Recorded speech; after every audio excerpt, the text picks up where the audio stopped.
a la primera plana, pero ha sido algo que históricamente ha costado que llegue a los medios. Sí. Yo un poquito voy a abordar ese tema sabiendo que ustedes manejan muy bien toda la parte específica. En la introducción voy a hacer más bien toda una cuestión de qué puede llegar a explicar esta ausencia que hay, ¿no? Es una cosa... Pensemos que vivimos en sociedades donde la seguridad está todo el tiempo en los medios y resulta que nos apuntan con cabezas nucleares y no se habla del tema, ¿no? Hacemos proyectos personales de vida, etcétera, etcétera, etcétera, y el tema no está. Vos estás ahora en Europa, Carlos, ¿no? Bueno, sí, estoy viviendo en Madrid y ahora en este momento estoy en Viena, en la conferencia, justo en la conferencia de preparatoria del Tratado de No Proliferación de Armas Nucleares. Bien, buenísimo. Eso lo vas a desarrollar después, ¿no? Sí, sí, sí. Bueno, vamos a hablar la primera parte de las consecuencias humanitarias y luego la segunda parte del marco Buenísimo, legal de las armas nucleares. buenísimo, buenísimo. Sí, sí, yo más bien Bueno, decía, ¿de qué puedo hablar yo? Si, mejor dejemos a Carlos hablar, le dije yo a Carlos. Pero bueno, bueno, ¿qué les parece? Son las 12. Es que cuando... Son las 12 Buenísimo. ya. ¿Les parece que comencemos? claro. Sí. Vale. Bueno, habiéndonos conectado 5 minutos antes, para estar seguros de que esto se transmitía por Facebook, le damos un saludo a todos los oyentes de este conversatorio que se ha programado para hoy a las 12 horas de Argentina, con nuestros invitados, el doctor Carlos Umaña, de Costa Rica, y Giovanni Blanco Mata, ingeniero también de Costa Rica, y Daniel Roca. El tema nuestro es, como mañana, día 6, se conmemora el 78 aniversario de la primera bomba nuclear en Hiroshima, vamos a hacer un conversatorio respecto al tema del peligro nuclear que hoy aqueja a nuestra humanidad. Yo, mientras vaya presentando a los panelistas, le vamos a ir realizando unas preguntas. En este caso, al primero que voy a presentar es a Daniel Roca. Hola, Daniel, ¿me escuchas bien? Sí, perfecto. ¿Me escuchás? Bueno. ¿Me escuchan? Sí, sí. Bien. Bueno, Daniel Roca es siloísta desde mayo de 1985, refundador del PH en Uruguay a partir de 1998, donde participa hasta el presente. Militante del Partido Humanista Argentino entre el año 85 y 2006, integrante del equipo de coordinación internacional en los periodos 2012-14, 14-16, 20-22 y 22-24 actualmente. Coordina la función de posicionamiento en el equipo de coordinación internacional e impulsa el Frente de Acción por la Supresión del Ejército en el Uruguay. Daniel, te hago la pregunta. ¿Cómo se explica desde la Federación Internacional de Partidos Humanistas que un tema de tanta relevancia que tiene en peligro permanente la existencia misma de la vida humana prácticamente sea un tema ignorado o secundario en las diferentes agendas institucionales, mediáticas y sociales? Bien, Carlos. Bueno, a partir de esta pregunta, vamos a centrarnos ahí en dos categorizaciones, en dos temas fundamentales, sobre todo además para una organización política, ¿no? Que es ubicarnos en el momento en el que estamos de la historia, que es la prehistoria humana, aún no hemos entrado en un mundo verdaderamente humano, y por otro lado, caracterizar cuál es el sistema que predomina y que marca la dirección en la toma de decisiones, en la forma de organización social, en los valores que se impulsan desde esta sociedad, de esta civilización, mejor dicho, que es el capitalismo. Si nosotros no nos ubicamos que estamos en la prehistoria humana y no nos ubicamos que estamos dentro del sistema capitalista, vamos a hacer análisis de todo tipo, pero que nos van a sacar del momento histórico y no nos van a ubicar ni en el tiempo histórico ni en el modo de organización social. Y como sabemos, el capitalismo es un modo de organización que pone como centro la acumulación de la riqueza y la maximización de las ganancias de la clase social que detenta los medios de producción. Claro, estamos parados hace 200 años en esto, porque desde la revolución burguesa, desde la revolución en Francia, no ha habido ninguna organización que haya logrado instalar un nuevo sistema que haya perdurado, y además, dejemos aparte el análisis, pero sabemos que lo que se llamó socialismo no se concretó, porque además eso requiere cualquier tipo de avance en el que nos planteemos pasar de sociedades de castas, como fue en su momento, ¿no? Se nacía en una clase social, se moría en esa clase social. La revolución burguesa incorpora sociedad de clases, hay movilidad. Bueno, para aspirar a una sociedad donde no haya clases sociales, eso es un salto cualitativo en nuestro desarrollo como especie, que requiere de muchas transformaciones, entre ellas transformaciones internas en las personas. No querer ejercer poder sobre otros, no querer dominar, no querer someter. Es un tema muy complicado. Y en eso se supone que estamos. Y ese es verdaderamente el trabajo de la humanización. Y estamos en este contexto de asumir que somos una especie muy joven, que todo lo que ha construido, lo ha construido en un proceso acelerado de los últimos milenios, y que además en el último siglo, y cada vez más lo vemos con las distintas revoluciones tecnológicas, se acelera cada vez más. Acá es válido, y lo voy a leer porque siempre me parece una cita importante que nos ambienta un poco en el momento, lo que dijo en su momento Edward Wilson, ¿verdad? Él dijo: hemos creado una civilización de guerras de las galaxias, con las emociones de la edad de piedra, los institutos sociales del medioevo y tecnologías dignas de dioses. Yo creo que este desequilibrio entre las revoluciones tecnológicas y la falta de revoluciones psicosociales explica esta cuestión de que estemos sentados sobre bombas nucleares y no se hable de eso. Que hay gente con corbata bien vestida, de apariencia civilizada y humana, tomen decisiones de aumentar el desarrollo militar y de construir armas nucleares. Me parece que a la hora de analizar por qué está ausente, tenemos que meternos de lleno con el tema justamente del capitalismo y el momento histórico. Y en eso también ubicar los medios. ¿Qué papel juega la educación? ¿Qué papel juegan los medios de difusión? En un momento histórico que se ha popularizado, sobre todo en Occidente, y bueno, inclusive en las capas universitarias, de que hoy día es más fácil imaginar el fin del mundo que el fin del capitalismo. Esos son los contextos. Porque si bien las guerras han sido intrínsecas a todos los imperios, bueno, hoy día nosotros vivimos en el occidente guerrerista, amigos. Nosotros no somos la civilización. Se podrá discutir si hay alguna cultura que es más civilizada que otra. Lo cierto es que la nuestra, la occidental judeo-cristiana, que tiene en la ética protestante ese impulso a en esta tierra triunfar y ser exitoso por medio de la acumulación de la riqueza, es lo que está motorizando nuestra cultura. Entonces tenemos una gran burguesía, poco numerosa, con un enorme poder financiero, industrial y mediático, que además subordina a los estados, subordina a las instituciones y, por supuesto, subordina a las Fuerzas Armadas. Los pueblos, en nuestras democracias, los pueblos votan ir a una guerra, se los consulta, hay plebiscitos, no, hay consultas populares, no. Te desayunás de un día a un día para otro con una invasión, con una guerra. Y eso es bueno ponerlo también en perspectiva.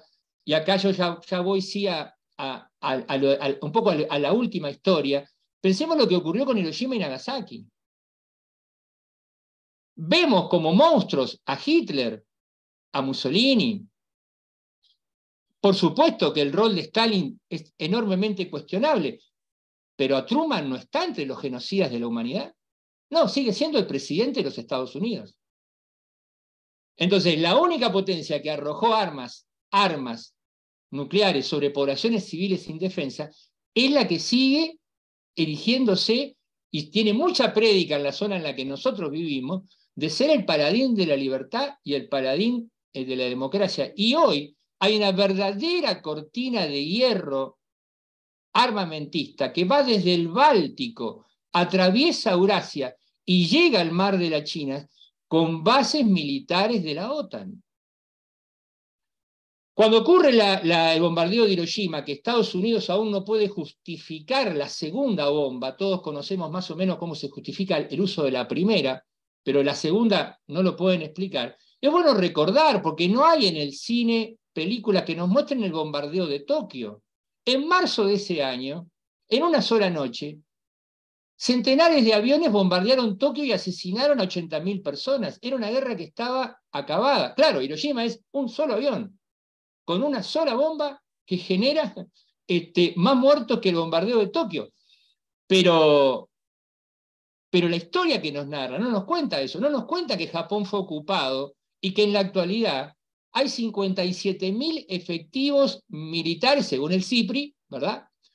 57.000 efectivos militares en bases norteamericanas en Japón. Está Guam.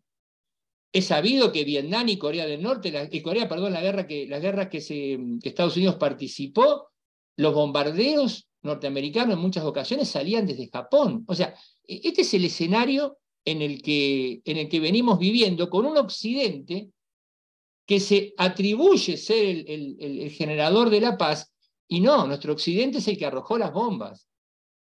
Nuestro Occidente es el que ha hecho del todo social un negocio. Nuestro Occidente es el que ha convertido los alimentos, la medicina, el agua y por supuesto las armas en un negocio. Eso me parece que es muy importante destacarlo.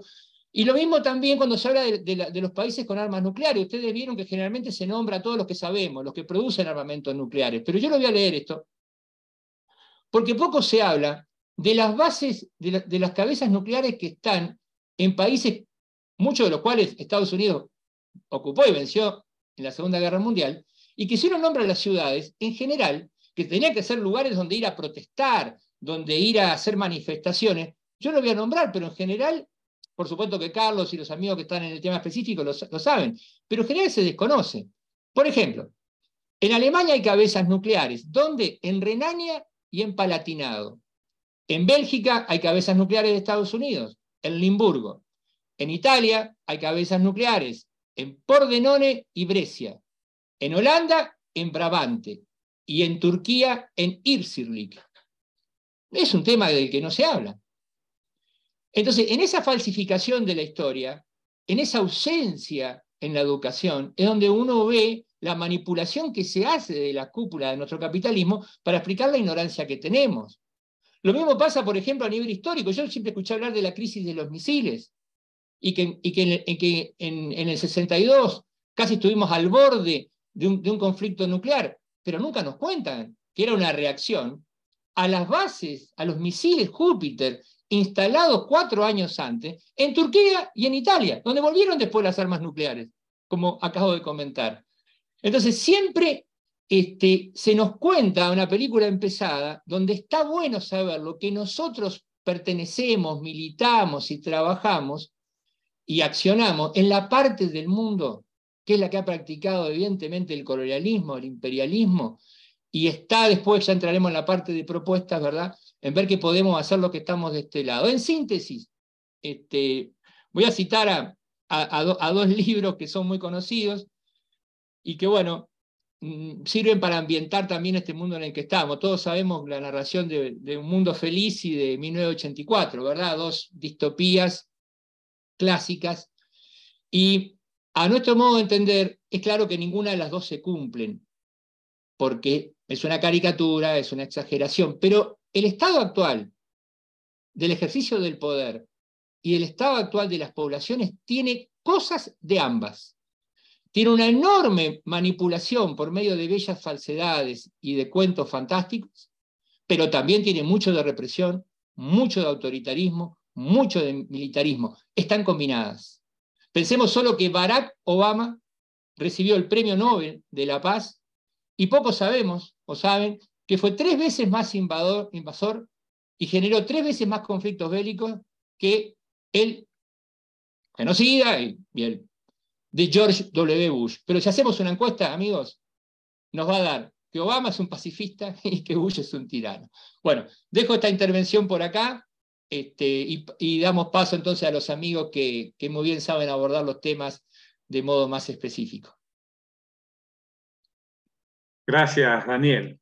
Bueno, muy bueno esto de tener presente la prehistoria humana, el rol del capitalismo en este momento histórico y el rol de los medios de difusión, evidentemente, este tema de la falta de educación en todo esto y la manipulación que se hace. Muchas gracias, Daniel. Bueno, ahora lo voy a presentar a Giovanni Blanco Mata. ¿Nos escucha bien, Giovanni Blanco? Sí. Sí, hola. sí, los escucho. Hola, hola. Bueno, Giovanni, con 52 años, vive en Costa Rica, de profesión ingeniero en mantenimiento industrial y emprendedor y cooperativista. Ha sido voluntario comunalista y activista social desde que fue estudiante universitario. Ingresó al movimiento humanista en el año 91, ha sido militante del Partido Humanista de Montes de Oca, fue integrante de la Asociación La Comunidad para el Desarrollo Humano, Costa Rica en el año 95 y 2002. Miembro de la Asociación Mundo Sin Guerra y Sin Violencia desde el año 2017 hasta la fecha. También formó parte del equipo coordinador de la primera Marcha Mundial Centroamericana de la Paz y la No Violencia en el 17. Coordinador por Costa Rica en el 19 en la segunda Marcha Mundial por la Paz y la No Violencia. Integrante del equipo de coordinación central de la primera Marcha Latinoamericana por la No Violencia multiétnica y pluricultural, la cual se realizó en el 2021, culminando en Costa Rica. En el 2022 fue representante del Mundo Sin Guerra y Sin Violencia en el colectivo que se formó con participación de artistas y organizaciones para realizar el primer festival Viva la Paz Costa Rica. Trabaja activamente en la organización del segundo festival Viva la Paz Costa Rica 2023 y en la organización de la tercera Marcha Mundial por la Paz y la No Violencia que saldrá de Costa Rica el 2 de octubre del 24. Bien, Giovanni, te hago la siguiente pregunta. Luego de 78 años de haberse detonado la primera bomba atómica, tomando en cuenta la tecnología actual y la incursión de la inteligencia artificial en la carrera armamentista, ¿cuál es el riesgo en el que realmente estamos hoy en día y las consecuencias que enfrentaría la humanidad ante el estallido de la guerra nuclear? Gracias, Carlos. Y bueno, muy buena la intervención de Daniel. Me pareció muy importante hablar de ese punto, de cómo la evolución humana de la conciencia principalmente no va de la mano con la evolución tecnológica. Precisamente quería tocar ese tema con respecto a lo que sucedía en 1945, precisamente, y lo que está hoy en día sucediendo en referencia a la tecnología y en referencia al riesgo que actualmente tenemos si se diera un conflicto atómico y, bueno, una escala nuclear. En el 45, cuando se estaba diseñando en el proyecto Manhattan la primera bomba atómica, ahí mismo en Estados Unidos, en Pensilvania, en la Universidad de Pensilvania, estaba desarrollándose la primera generación de computadoras. Era una computadora de 18,000 tubos al vacío y de 30 toneladas de peso. Hoy en día, si lo ponemos en perspectiva, ya vamos por la sexta generación de computadoras. La tecnología en 78 años no ha dejado de crecer. Estamos hoy en día viviendo la cuarta revolución tecnológica, más allá del Internet, la inteligencia artificial, la impresión 3D, la robótica, y en cuanto a los robots asesinos, que ya están también trabajando y haciéndose con drones, kamikazes, que bueno, que se han visto ya ensayados y desafortunadamente como si fuera una película de un juego de estos de PlayStation, que es una cosa increíble. Eh, y bueno, entonces, no solamente el cambio vertiginoso de la revolución tecnológica, en la que la inteligencia artificial ya está incorporada y en camino a ofrecer aplicaciones que tratan de simular inclusive las actividades mentales humanas. No solamente eso, sino también en el 45, cuando se lanzó esa terrible bomba atómica, los controles eran analógicos, imposibles de hackear. Hoy en día, como todos los controles son mediante electrónica y internet, donde hay posibilidad de ciberataques, pues es otra cosa, ¿no? Hay estos controles pueden recibir a través de las computadoras modernas millones de instrucciones por segundo, y miles de usuarios pueden acceder a la vez en esas redes amplias de comunicación que, bueno, las tienen restringidas supuestamente, pero también son vulnerables. Entonces, por ahí vemos cómo cada vez, digamos, es más inseguro el tema del control y el diseño de las bombas atómicas en cuanto a eso. Solamente lo único que tal vez es igual es el principio físico, que es de fisión nuclear, donde, como bien se sabe, los núcleos de átomos se separan, convirtiéndose en núcleos más pequeños y liberando energía. Pero de ahí ni siquiera también podemos hablar bueno, que ahora también inclusive este principio físico está multiplicado por la fusión nuclear, que también está incorporada en las nuevas bombas atómicas. En Hiroshima, la primera bomba lanzada fue de 16 kilotones, o sea, 1.600 toneladas de dinamita, ¿verdad? En Nagasaki fue de 21 kilotones, que es como 2.100 toneladas de dinamita. Hoy en día, pues las bombas que existen, Estados Unidos, que bueno, no me sé los nombres de las bombas porque no me ha interesado, pero una de las bombas más grandes que tienen ellos es una bomba la tengo por acá.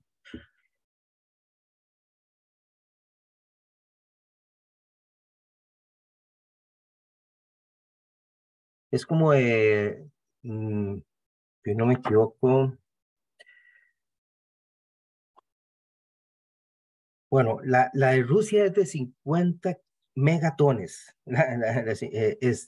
y que son, bueno, imagínate, 333.000 veces más que la bomba no, 3.333 veces más que la bomba de Hiroshima. O sea, eso es lo que hoy están desarrollando. Y en Estados Unidos es de 1,2 megatones, son 1.200.000 toneladas de dinamita, ¿verdad? 80 veces más que la bomba que fue lanzada a Hiroshima. O sea, hoy en día el riesgo, bueno, inclusive según el reloj del apocalipsis, que es el reloj que marcaría en la medianoche el fin del mundo, estamos a segundos, a 100 segundos, bueno, mucho más cerca del fin del mundo que con la crisis de misiles, que mencionaba Daniel, que estuvo como a 7 minutos. Entonces, pues realmente no solamente con la tecnología actual, con el poder que se tiene hoy, nuestro riesgo es muchas veces mayor. Y es cierto, no se habla de esto, no lo tenemos como noticia, pues no solamente para asustar, sino para ver cómo hacemos para movilizarnos, para buscar el que realmente sean prohibidas las armas nucleares. Y bueno, seguir trabajando en el Tratado de Prohibición de Armas Nucleares, como nos decía Carlos Umaña, que nos va a intervenir ahora explicando un poco cómo poder también avanzar ahí. Y bueno, y es que también, para terminar y redondear con el tema de la inteligencia artificial, hoy en día ya interviene en el proceso de toma de decisión con respecto a iniciar o no un ataque nuclear. Antes eso no estaba presente. Y lo peor es que ya la inteligencia artificial va teniendo y va en camino de tener aprendizaje autónomo. Esto que podría decirse en muchas áreas es positivo, como en la salud, en la medicina, pero en el tema, digamos, militar, pues la detección de advertencias va a ser automatizada, o ya es, y ya está intervenida por este aprendizaje autónomo. Inclusive la orden de lanzamiento podría ser, y la orientación de los misiles, inclusive hasta la detonación podría ser programada por una inteligencia artificial.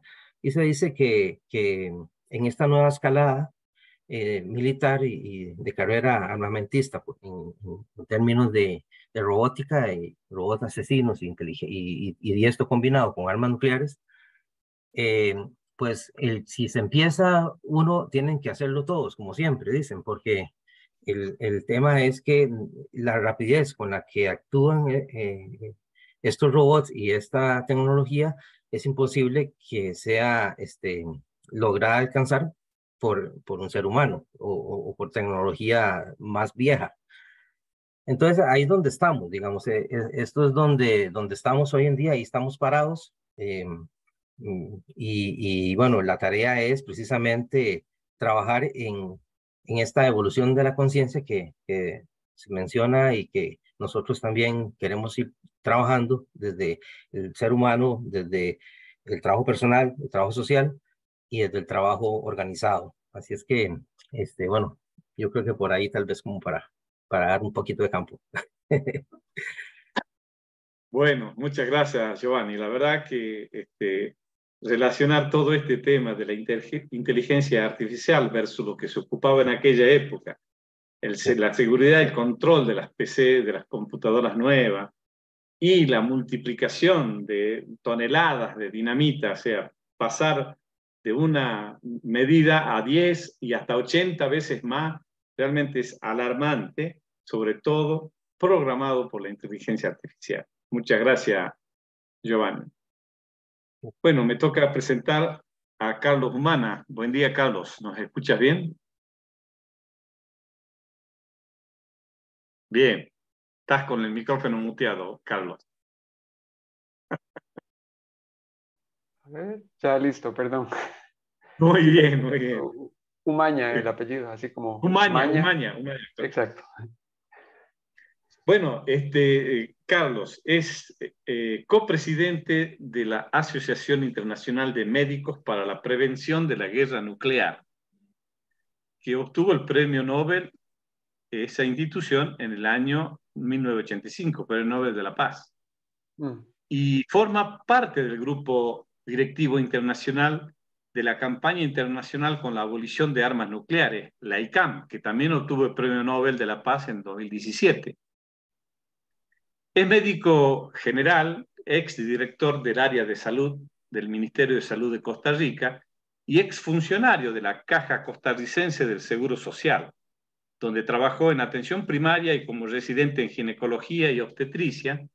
Tiene estudios en investigación clínica, epidemiológica, ginecología y obstetricia, nutrición y artes plásticas. También es fundador del Grupo de Artistas por la Paz 2014 en Costa Rica, cofundador del Grupo Activista Paz y Diversidad. Actualmente preside esta institución, la Asociación Internacional de Médicos para la Prevención de la Guerra Nuclear, en Costa Rica y ha participado en varios otros colectivos de activistas por el derechos humanos, el ambiente y el bienestar animal. Fue galardonado con el premio Alan Turing por la visibilidad de LGBTIQ en el 2018 por la categoría de esta organización social. Desde 2013, su trabajo se ha centrado en hacer campaña para concientizar sobre el impacto humanitario de las armas nucleares y en conseguir el apoyo social y político para el Tratado sobre la Prohibición de Armas Nucleares.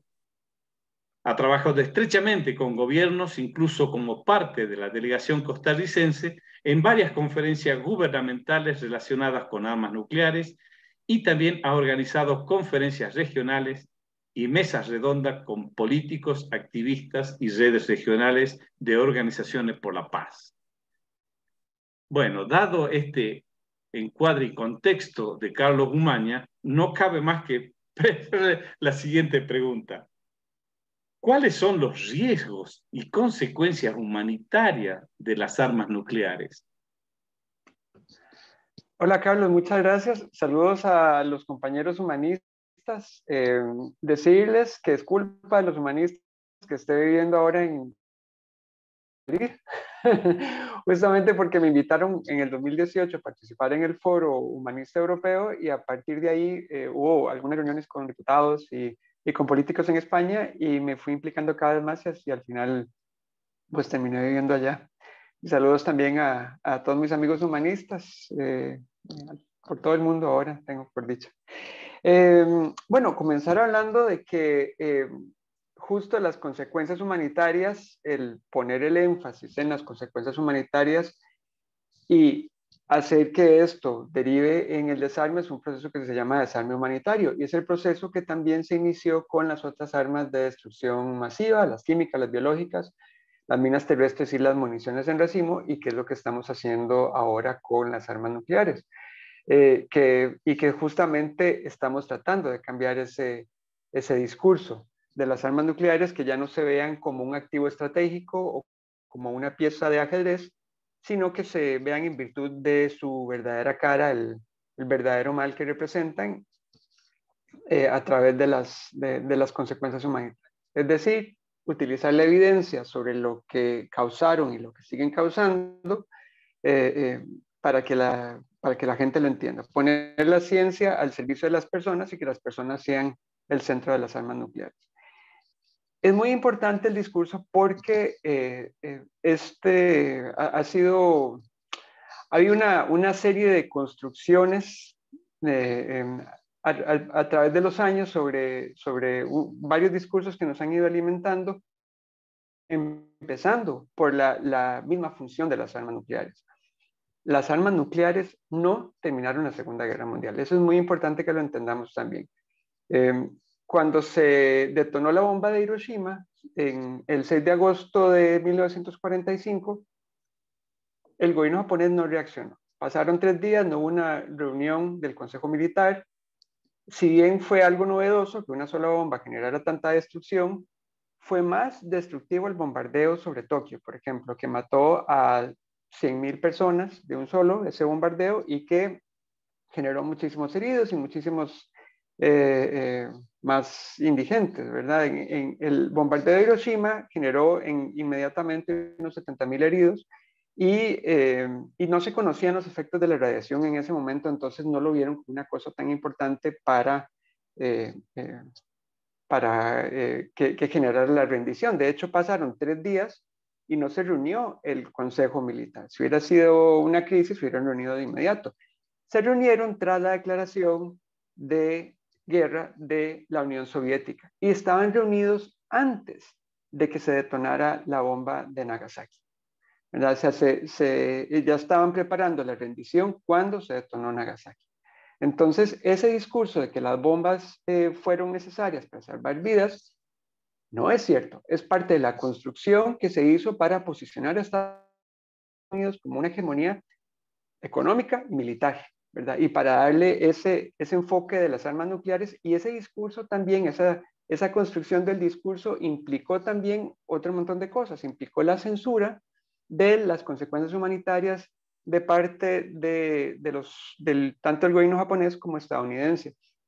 A los sobrevivientes de los ataques de Hiroshima y Nagasaki, los conocidos como Hibakusha, a estos se escondieron los expedientes médicos, se decomisaban fotos, cartas, hasta arte como pinturas y poemas se decomisaban porque no querían que el mundo supiera sobre las consecuencias humanitarias. Y fue hasta unos 10 años después que la gente empezó a entender cuáles eran las consecuencias humanitarias, y para aplacar que ya estaba Eisenhower en el poder, para aplacar un poco ese discurso, por lo que muchos dicen que la energía nuclear es la hoja de parra, es decir, para ocultar la vergüenza, es que salió con el discurso de los átomos por la paz, para promover la energía nuclear, para siempre promover lo nuclear como algo súper bueno, pero ya es de algo pacífico, pero sigue siendo parte de la misma construcción. Pero bueno, adentrándonos un poco en cuáles son esas consecuencias, tenemos que entender que las armas nucleares, o sea, no son simplemente una bomba enorme, ¿verdad? En realidad causan 3, y más o menos podríamos hablar de 3 o 4 efectos. Serían, igual que cualquier bomba o dispositivo explosivo, es el calor y la onda expansiva. En este caso también se produce la radiación y luego tiene lo que es una onda electromagnética.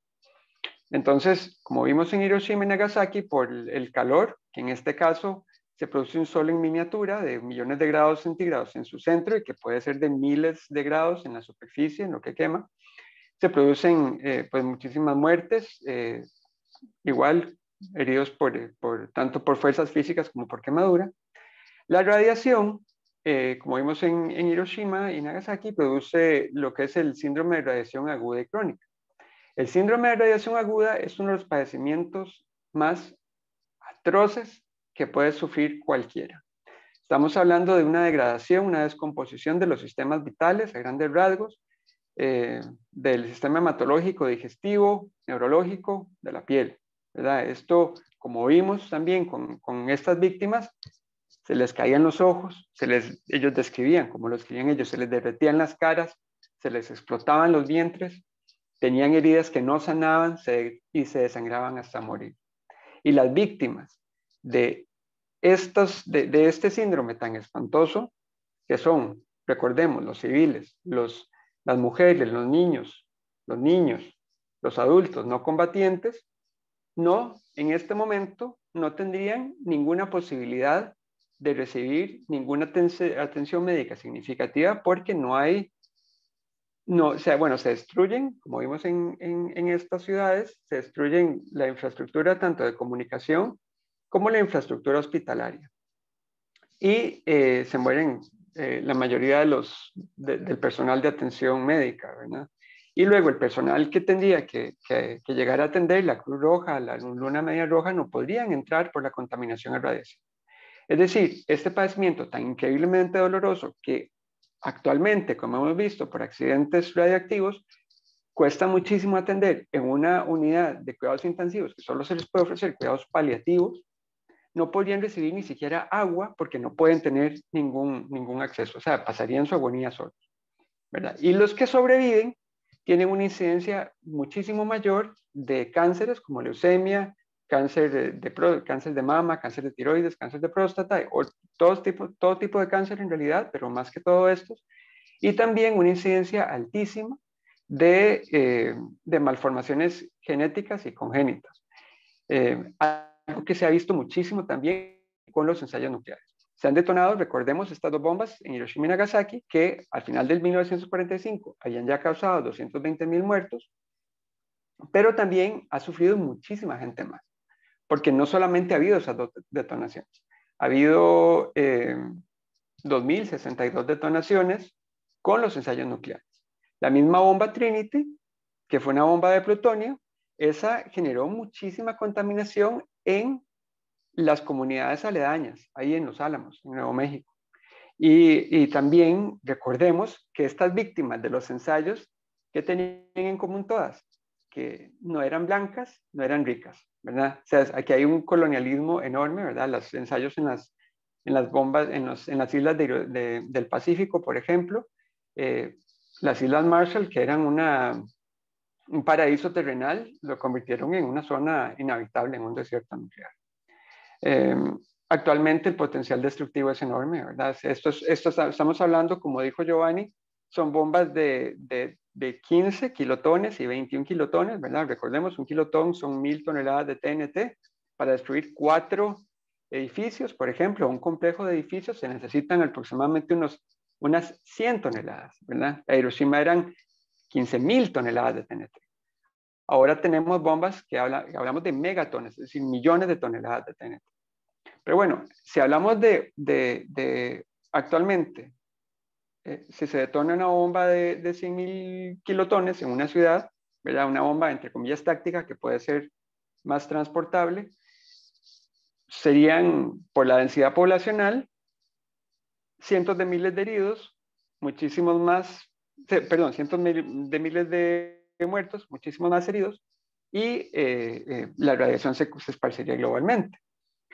Si estamos hablando de una guerra a gran escala, estamos hablando no de una o dos ciudades, sino que estamos hablando de bombas de mayor calibre y estamos hablando de varias ciudades alrededor del mundo. Bueno, o no necesariamente alrededor del mundo, sino en los países, en el hemisferio norte especialmente, que es donde serían los blancos. Entonces ahí no estaríamos hablando ya de decenas de millones de muertes instantáneas, de cientos de millones de heridos con esto que acabo de describir y una contaminación global de la radiación que se esparcería globalmente. Y también estamos hablando del invierno nuclear. ¿Qué es eso? Resulta que todos los escombros, todo el hollín que sube a la atmósfera, o sea, sube a la estratosfera, que es la parte superior de la atmósfera que no puede ser lavada por las lluvias, por la precipitación. Entonces se bloquea la luz solar y esa oscuridad súbita causa un enfriamiento súbito también y drástico de toda la biosfera en un promedio de unos 25 grados centígrados por varios años. ¿Qué es lo que pasa? Que hay muy pocas cadenas alimenticias, muy pocos ecosistemas que pueden subsistir con esa carencia de luz solar y esa disminución tan drástica de la temperatura. Entonces, este invierno nuclear significaría la muerte de muchísimas especies, de muchísimos ecosistemas, definitivamente la muerte de nuestra civilización y muy probablemente de nuestra especie, ¿verdad? Y bueno, lo voy a dejar aquí para no seguirme extendiendo. Puedo hablar un poco más del riesgo sobre por qué el reloj del apocalipsis está ahora a menos 90 segundos, pero eso lo voy a dejar aquí en este momento para seguir avanzando. Bueno, muchas gracias, Carlos. Realmente se me pone piel de gallina tratar de sintetizar de todos los conceptos que has brindado. Realmente la consecuencia humanitaria que has expresado es alarmante, ¿no? Y la llaman ahora átomos por la paz. Eso es algo inusitado. Con esos 3 y 4 efectos que tienen, calor, expansión, radiación y el electromagnetismo, produciendo, bueno, la mutagénesis y la teratogénesis, ¿no? Que son cáncer y deformaciones en la gente. Bueno, vamos a pasar y darle un suspiro a todos los que nos están viendo y escuchando para pasar a la segunda parte y segunda ronda de preguntas. Me ha quedado impactado el tema de los megatones, el alcance a los ecosistemas y hasta la especie humana. Realmente es alarmante. Bueno, la segunda ronda de preguntas va a ir primero dirigida a Giovanni Blanco Mata.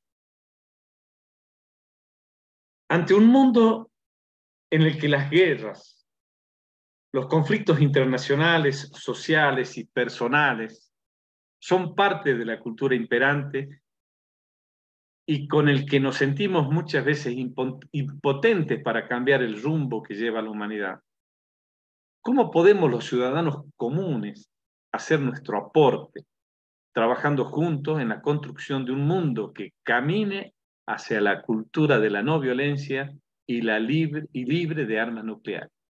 Giovanni, desmutear. Listo. Gracias. Bueno, tarea grande y a veces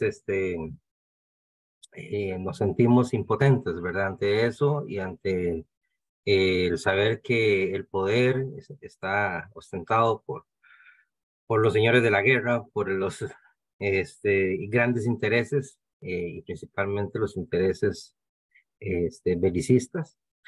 Pero nosotros, desde Mundo Sin Guerras y Sin Violencia, tenemos, bueno, y como parte de esa ideología del nuevo humanismo universalista que propuso Silo, tenemos una serie de propuestas hacia buscar trabajar conjuntamente en estos objetivos de generar, como hablábamos antes, una conciencia global no violenta. Sí sabiendo que, bueno, pues está toda esta también contraparte de la violencia imperante, de la deseducación, que también nos comentaba Daniel, de la información mediática, de la manipulación, de la represión, pero que a pesar de todo eso, nosotros consideramos que, bueno, hay ya demasiadas distopías, como se mencionaba también, y nosotros debemos de trabajar por las utopías también, para que nos pongan a caminar, nos dejen ese horizonte de trabajo y nos den fe en el ser humano, ¿no? Porque el problema es que ante todas estas noticias y toda la información que vemos de violencias en todos los sentidos, el ser humano se siente así, como encerrado y que bueno, que todas ese futuro en el que vamos a extinguirnos, en el que vamos a terminar quedándonos sin planeta también a nivel de calentamiento global y todo lo que está sucediendo. Entonces, muchas veces es preferible pues, no hacer nada porque es inevitable. Pero también hay que tener imágenes positivas, imágenes de futuro, estas utopías que menciono, de una nación humana universal con la que nosotros trabajamos. Y bueno, pero ¿cómo hacer esto, no? ¿Cómo empezar siendo, con todas estas contras, trabajar en una posibilidad de futuro abierto? Bueno, nosotros podemos hablar de lo que hemos hecho, la experiencia, del trabajo que hemos venido desarrollando a lo largo de estos años, desde, no sé, 30 años por ahí, del activismo pacifista, del activismo no violento. Y lo que nos hemos dado cuenta es que, bueno, lo primero es trabajar, bueno, primero y simultáneamente trabajar en nosotros mismos, que hablábamos del trabajo personal, que tiene que ver con empezar a tener ese contacto interno, esa coherencia entre lo que sentimos, pensamos y hacemos, y esa coherencia también en el trato con los demás, el tratar a los demás como quisiéramos que nos trataran a nosotros. Nada nuevo para los humanistas, pero que tenemos que difundirlo y trabajarlo realmente en nosotros y en nuestro medio inmediato. Y luego en el vecino, luego organizarnos, tener esa organización comunal que se ha venido a menos, ese trabajo voluntario que hace la metodología de la no violencia activa en el trabajo con otros, en el trabajo vecinal y grupal. Y de ahí nuestro espíritu va a empezar a fortalecerse cuando estamos con otros haciendo cosas, inclusive cosas que nos unan, sentimiento de comunidad, sentimiento de que estamos en causas comunes. Y si hablamos de cómo ir trabajando para eliminar las armas nucleares, tiene que ser así también. Tiene que ser con la unión no solamente de grupos que estamos trabajando en eso, de campañas, sino que con la unión de todas esas fuerzas. Entonces, ya una vez que estamos reunidos y en colectivos, tenemos que tomar contacto con otros colectivos. Eso acá en Costa Rica, digamos, como experiencia ha sido muy rico cuando empezamos a tomar contacto, no solamente con los activistas, sino que con las iglesias que tienen que ver y que promueven también la paz, con las universidades que también tienen extensión, que quieren trabajar la cultura de paz y la no violencia, con otras organizaciones, con ambientalistas, con artistas, como estamos haciéndolo con los festivales estos Viva la Paz, que hemos empezado a trabajar desde el año pasado. Y esta unión de intereses que a veces pueden ser diversos y a veces puede ser que en algunos casos no estemos de acuerdo, pero tenemos que converger en lo que sí nos une. Y en este caso, ¿en qué nos une? Que queremos un mundo en el que tengamos la posibilidad de que la humanidad crezca, de la conciencia humana también crezca, de que podamos evolucionar como especie y de que no tengamos y que es imposible que sigamos construyendo cultura de paz y de no violencia si siguen existiendo las armas nucleares, que solo el hecho de que existan ya es un riesgo inminente y que tenemos que trabajar conjuntamente en ese objetivo. Es como converger por ejemplo, en ese objetivo, que pueden ser otros también, pero que así es como se va cultivando esa construcción de colectividades. Y bueno, esa es la propuesta de las marchas mundiales por la paz y la no violencia en la que estamos impulsando, conformarnos como un movimiento social que sirva de instrumento para aglutinar todas las voces, expresiones y acciones posibles en contra de la existencia de las armas nucleares, en contra de todas las guerras y de todo tipo de violencia existente en nuestro planeta. Y ahí es donde hacemos este planteamiento de la tercera marcha mundial, que va a comenzar acá en San José de Costa Rica el 2 de octubre del 2024, Día Internacional de la No Violencia, y que finalizará llegando nuevamente a Costa Rica el 5 de enero del 2025. Ya hemos trabajado en la primera marcha mundial en el 2009, en la primera marcha centroamericana en el 2017, en la primera marcha suramericana en el 2018, en la segunda marcha mundial por la paz en el 2019 y en la primera marcha latinoamericana en el 2021. Y ahora vamos a promover, impulsar, que en este momento debe ser la marcha de toda la humanidad. Y decimos que es porque la historia humana nos demuestra que es necesario evolucionar como especie hacia un ser humano en paz consigo mismo, conviviendo en comunidades organizadas bajo la cultura de la no violencia, solidarias, en paz y justicia social, en armonía con la naturaleza y en la que los estados renuncien a la guerra como medio para resolver conflictos internacionales. No sé si me queda tiempo o quedamos ahí.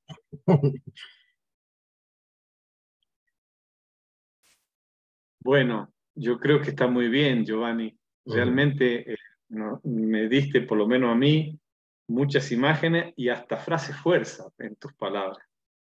Realmente he percibido que cuando te encaja el corazón en las cosas que has dicho, tu postura física ha ido hacia el corazón para luego poder explicitar ese encaje que tiene tus aspiraciones con lo mejor del ser humano. Yo te doy las gracias porque me has dado muchas imágenes en todo lo que has discursado, empezando desde las distopías y las utopías para la nación humana universal, proponiendo el futuro abierto, y de toda la información de la violencia de un futuro cerrado que nos está agobiando.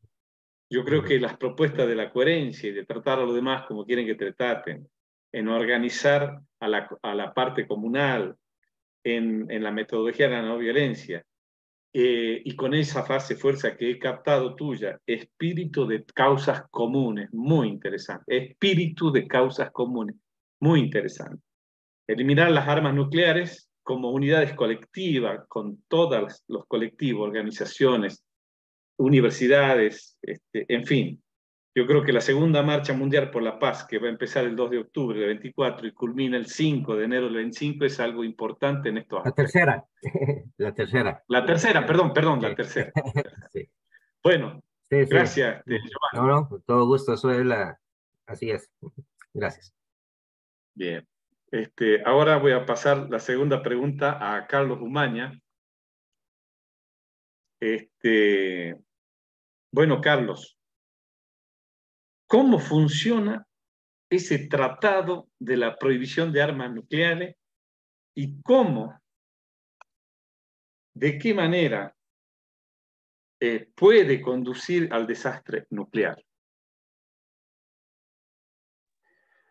Hola Carlos, bueno, antes de hablar del tratado voy a terminar de referirme al riesgo, justamente lo que hablábamos de boletín de científicos atómicos, ¿verdad? De que ese es un reloj, el reloj del apocalipsis, el boletín de científicos atómicos, en el cual también estaba el famoso, el ahora más famoso Oppenheimer, ¿verdad? Fue creado en 1947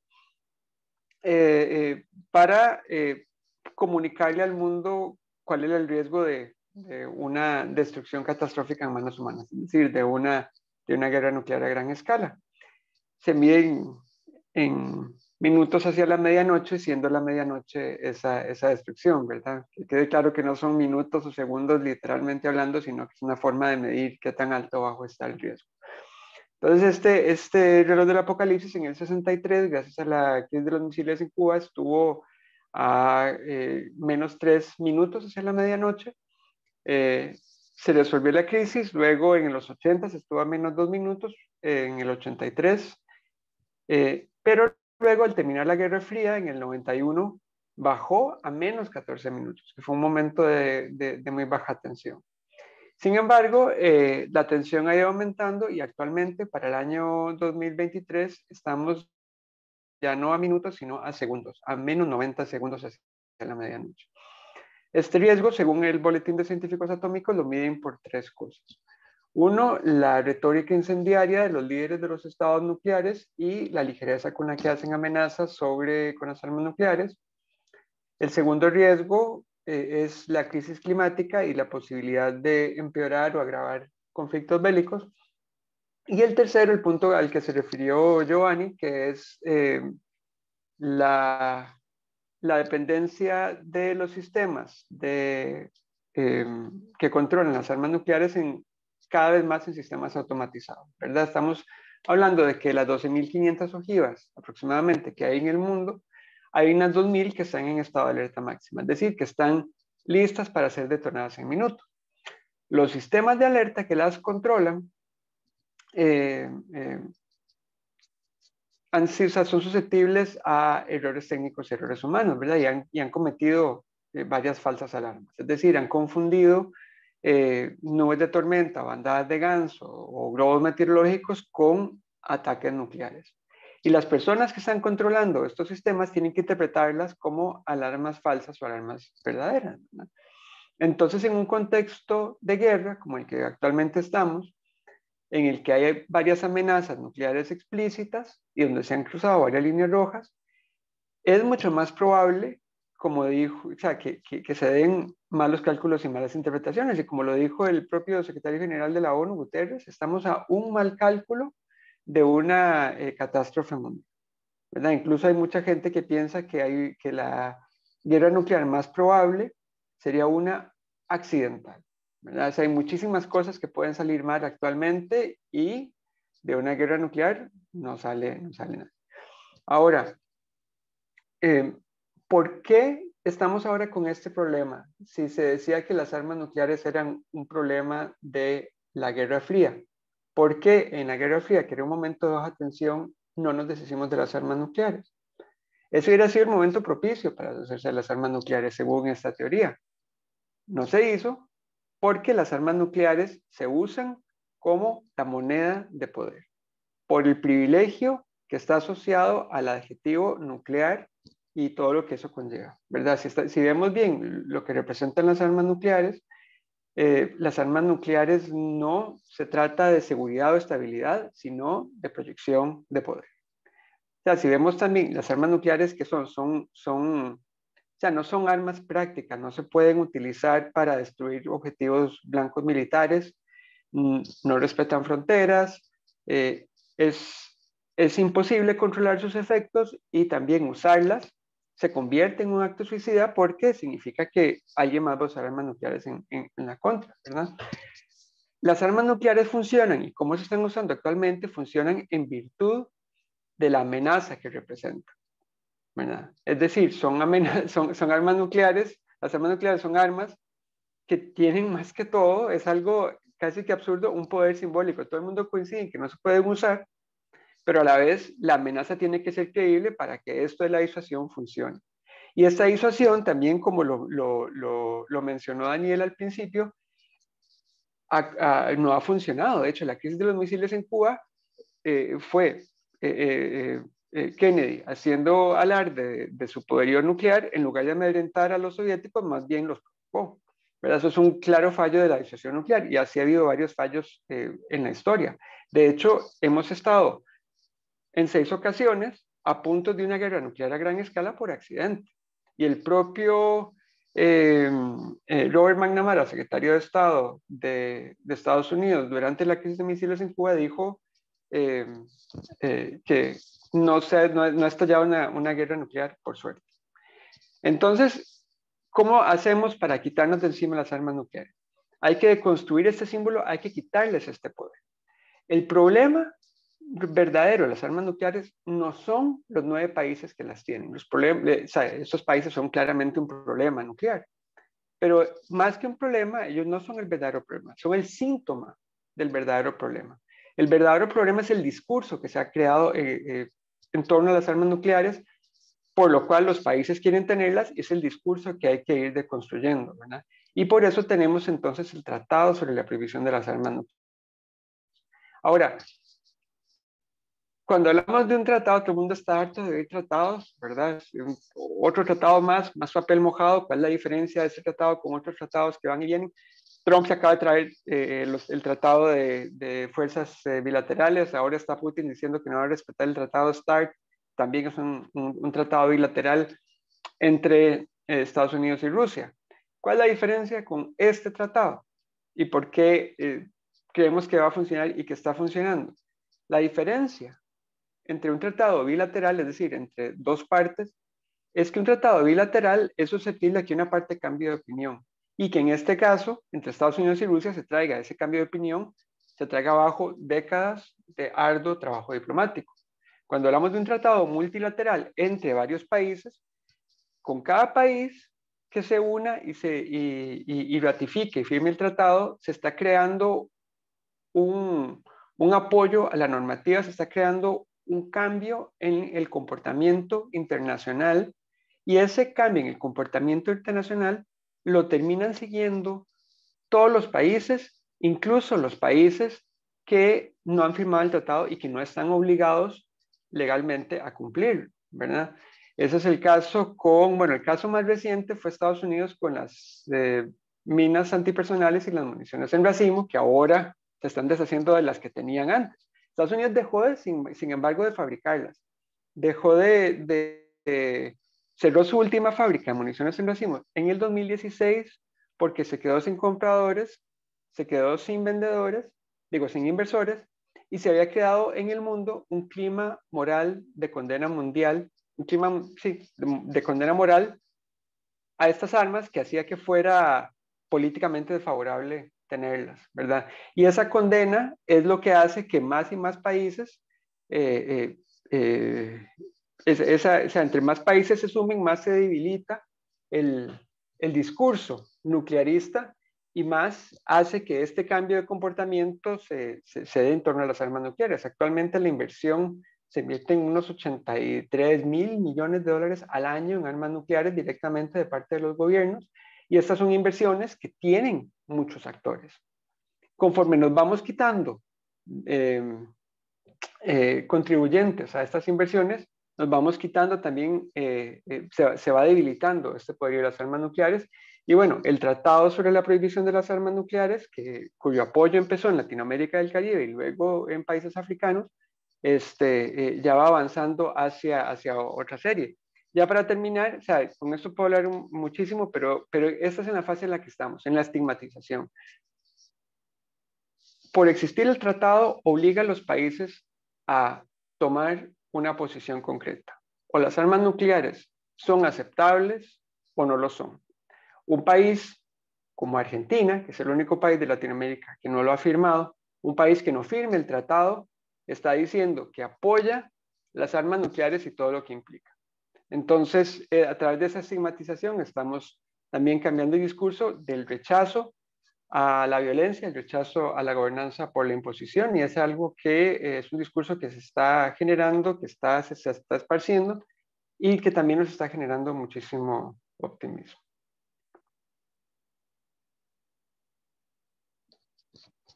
Bueno, realmente, Carlos, muy claro y nos amplías el conocimiento respecto a la situación mundial de las armas nucleares.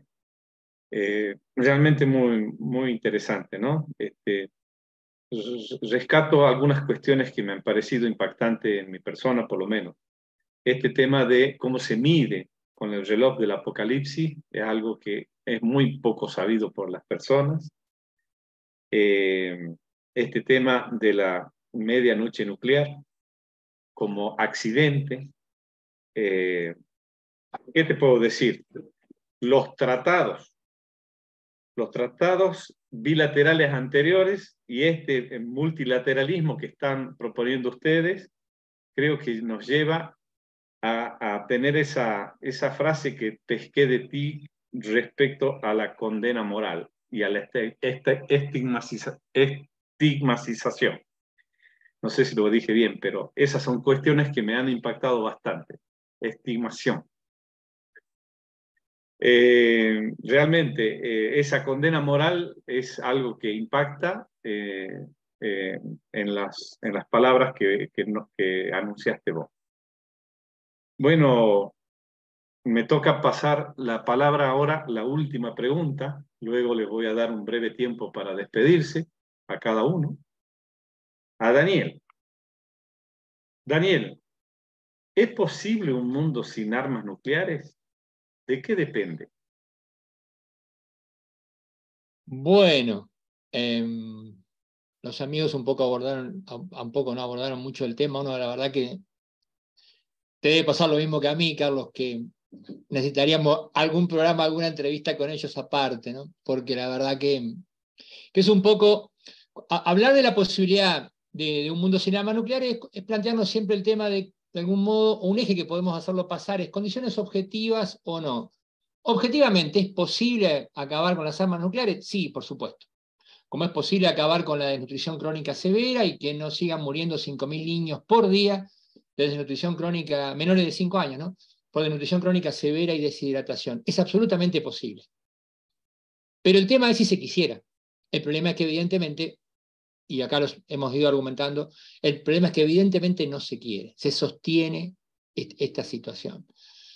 Cuando algo se podría solucionar muy rápido, si se quisiera, uno tiene que preguntarse, bueno, pero si, ¿cómo puede ser viable?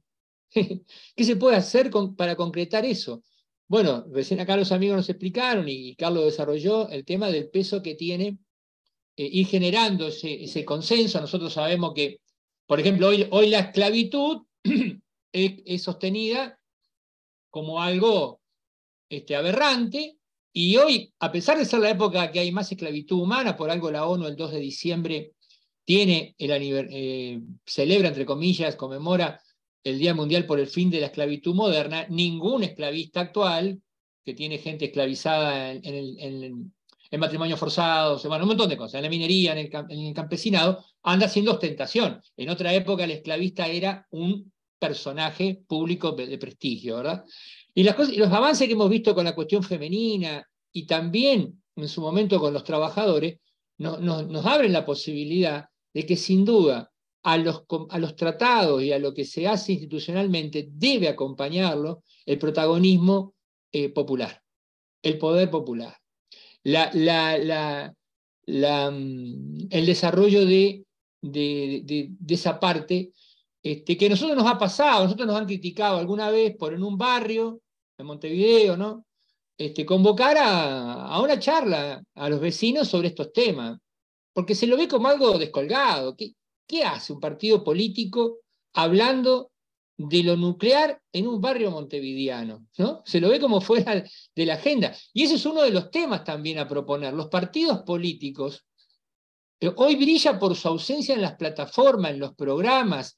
A mí me sorprende hasta en Europa, en las elecciones, que el tema no se toque, que no forme parte de la agenda. Y que un partido, como nos ha pasado a nosotros, sea descolgado por abordar ese tema, ¿no? Digo, son cuestiones que tenemos que insistir, que persistir, tenemos que seguir intencionando, tenemos también, como Giovanni lo planteaba, ¿no? Seamos criticados por utópicos, por descolgados, por estar fuera de tema, por traer cosas que no deberíamos atender, porque acá el problema es el pragmatismo, la coyuntura, ¿qué hacemos con un punto más de inflación, de menos? Bueno, nosotros vamos a insistir, los humanistas, en la importancia que tiene este tema, en que es necesario que los científicos y la gente técnica, como los amigos que están acá, tengan más espacio. Alguna vez en mi vida, supongo, no sé si a Carlos le pasó, Giovanni por ahí es más joven, pero yo miraba una serie que llamaba Cosmos, y a los 14, 15 años, hablando del cosmos, Carl Sagan introduce el tema de lo nuclear y hasta el día de hoy tiene extractos que son enormemente esclarecedores sobre el peligro del armamento nuclear y el daño que generarían y el invierno nuclear, etcétera, etcétera. Entonces, nosotros como partido, lo que vamos a seguir es insistiendo en el tema de generar conciencia y de sumarlo en la agenda de temas que ponemos en todas las escalas, en lo internacional, en lo local, en lo regional. Por eso también es importantísimo lo que señalaba Giovanni con el tema de la tercera marcha mundial, y de generar realmente una hermandad entre todos aquellos que tenemos este tema como una prioridad, ¿no? Para nosotros es parte fundamental de la revolución integral que debe dar la humanidad para que esa ciencia y esa tecnología de la que también se habló, que se va, no, ley de Moore, se va multiplicando exponencialmente, la humanidad necesita dar un salto. Y las revoluciones también se hacen de asalto, y no se hacen tampoco tan por acumulación lineal. Hay una enorme acumulación de muchos factores, de muchas personas y de muchas organizaciones, etcétera, etcétera, que vienen remando por estos temas, a pesar de que el tema no esté en la agenda. Bueno, amigas y amigos, a insistir, a persistir, a no, bueno, una llamada un poco inoportuna, a persistir en este intento, porque aunque fracasemos una y mil veces, el día que triunfemos, yo creo que vamos a ingresar en la verdadera historia humana. No vamos a entrar en la historia humana si no superamos esta cuestión de esta etapa autodestructiva por la que aún atraviesa nuestra especie, ¿no? Muy interesante la síntesis que acabas de pronunciar, Daniel. Bueno, yo les doy, ciérrelón como a ustedes les parezca, unos minutos a cada uno, unos segundos a cada uno para que se despidan de la audiencia y de este conversatorio que está siendo grabado y va a ser subido a YouTube para que mucha gente lo pueda ver. Así que yo le doy la palabra de despedida a Giovanni, por favor. Gracias, Carlos. Muchas gracias a Carlos Umaña también, a Daniel. Un honor haber estado compartiendo con ustedes y bueno, con toda la gente que nos vio y que nos va a ver.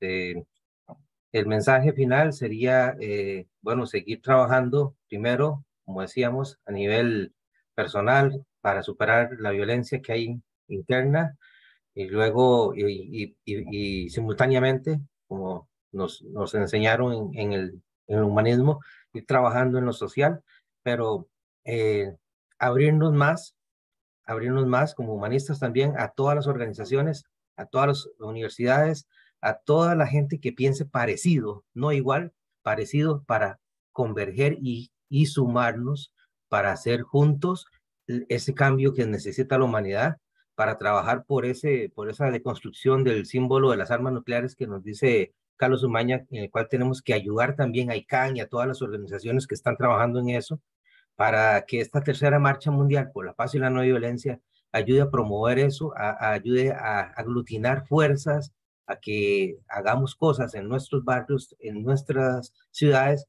pero también sintamos la fuerza de toda la humanidad en estos trabajos que hacemos y nos sintamos parte de esta nueva conciencia humana que se va a ir abriendo paso. La conciencia en la que va a ser la no violencia activa, es la única que puede transformar esta humanidad. Eso creo. Gracias, Giovanni. Carlos, te doy los minutos y los tiempos que necesite para darnos una despedida tuya. Muchas gracias. No me digas eso porque terminamos aquí 2 horas más. Está bien. Bueno, no, para terminar diciendo que hay que luchar en contra de este mensaje tradicional, entre comillas, realista, que nos dice que el realismo es la violencia, el realismo es la guerra. Lo dijo bien Daniel al inicio, ¿verdad? La guerra es una cuestión imperialista, no es la naturaleza humana. La naturaleza del imperialismo es el patriarcalismo, ¿verdad?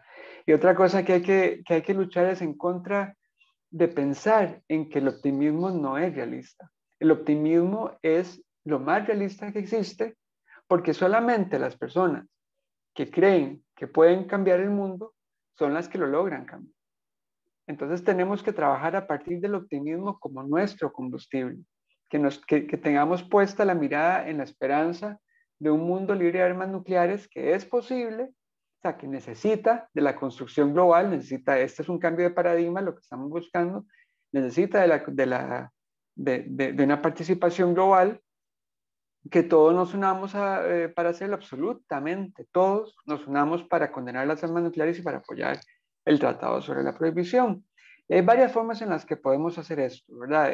Tenemos varias campañas, por ejemplo, una campaña para llevar el tratado a las ciudades y los municipios, es que los municipios firmen el apoyo al tratado sobre la prohibición, se comprometan en la medida de lo posible a que este municipio, esta comunidad, apoye el tratado, sea como entre comillas una prohibición in situ y que haga incidencia política para que el gobierno del país lo firme. Otra campaña que también tenemos es la campaña de los parlamentarios, el compromiso parlamentario por el TEPAN, ¿verdad? Para que los activistas, que todos somos activistas si queremos hacerlo, ¿verdad? Y todos tenemos que comprometernos con alguna causa, podamos tener alguna incidencia. La paz es la única vía para poder convivir en civilización. La paz, en realidad, para nuestra cultura humana universal, es un requisito, es lo más eficiente incluso para que nosotros podamos vivir de la mejor manera posible absolutamente todos. Pero esa paz necesita pasos prácticos, no puede ser una palabra abierta porque si no es un concepto vacío. Incluso se hablaba de la paz atómica, ¿verdad? De que las armas nucleares generaban paz, ¿verdad? La paz tiene que tener esos pasos concretos y en este caso apoyar el multilateralismo y ese multilateralismo a través del TEPAN, del tratado. Entonces, gente, les ruego especialmente al Partido Humanista y especialmente a los argentinos que colaboren, se nos unan, que Argentina firme y ratifique el tratado. Es el único país del continente latinoamericano, ¿verdad?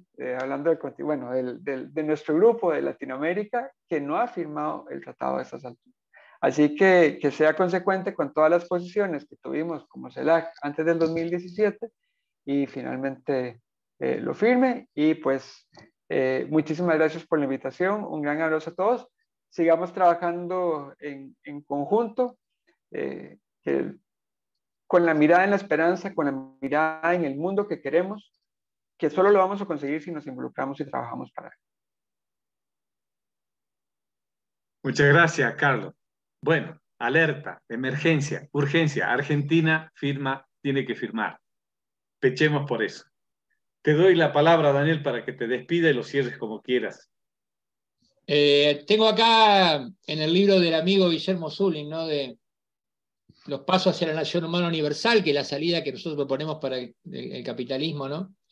Guillermo dice al inicio, dice, la única verdad es la utopía. La realidad es un circunstancial punto de partida. Yo creo que complementa un poco lo que los amigos estaban abordando. Sí, tenemos que la humanidad tiene que poner un sí grande de que pueda entrar en la verdadera historia humana. Y yo quiero acá, a ustedes en este caso muy especialmente, a Giovanni como parte de Mundo Sin Guerra y a Carlos, poner a nuestro partido, que quede claro a partir de hoy, si no estaba explícito, como receptores de todo artículo, campaña, acción, información que a ustedes les parezca necesaria para que nos incluyan a la Federación Internacional de Partidos Humanistas como una organización sedienta sedienta de recibir información actualizada, de contar con ustedes. Los necesitamos para potenciar justamente nuestra llegada, porque para nosotros es un tema, no somos especialistas, entendemos las cosas desde el campo de la militancia de algo que no es algo más que un partido, pero por favor, Carlos, ahí, Giovanni, agéndense en los correos, lo que sea, queremos contar con ustedes a partir de hoy, no perder de ninguna manera este contacto. El año pasado hicimos una campaña nosotros internacional por desarme nuclear ya, no tenemos la llegada que desearíamos, pero queremos insistir, vamos a transmitir al Partido Humanista Argentino esto que Carlos comentaba para que sea algo que se introduzca. No tengo al tanto si el Partido Humanista Argentino lo tiene en cuenta o no, pero ya está, lo colocamos en la agenda y contamos con ustedes a partir de hoy, por favor, de manera explícita. Lo que les pido que nos incluyan ya, si no nos tienen, y en nuestro correo, y queremos estar informados y estar actualizados, porque es muy importante. Recordemos que una cosa es la cuestión científica, otra cosa es la simplificación para los grandes conjuntos humanos, de la divulgación, de poder simplificar. Cuando conocimiento y simplicidad se unen, yo creo que ahí tenemos un gran alimento para generar conciencia y después vendrán las acciones al mismo tiempo. Desde ya, nuevamente, muchas gracias y esperemos entonces que esto sirva para divulgar y para trabajar hermanadamente. Bueno, muchas gracias Daniel, muchas gracias Carlos, muchas gracias Giovanni. Acuérdense, estamos a 90 segundos de la medianoche. Muchísimas gracias a todos los oyentes y esto está grabado y va a estar subido en YouTube próximamente. Un saludo de paz, fuerza y alegría para todos. También para ti, Carlos, y para todos, paz, fuerza y alegría. Paz, fuerza y alegría. Chao, chao. Chao, muchas Chao, gracias. chao.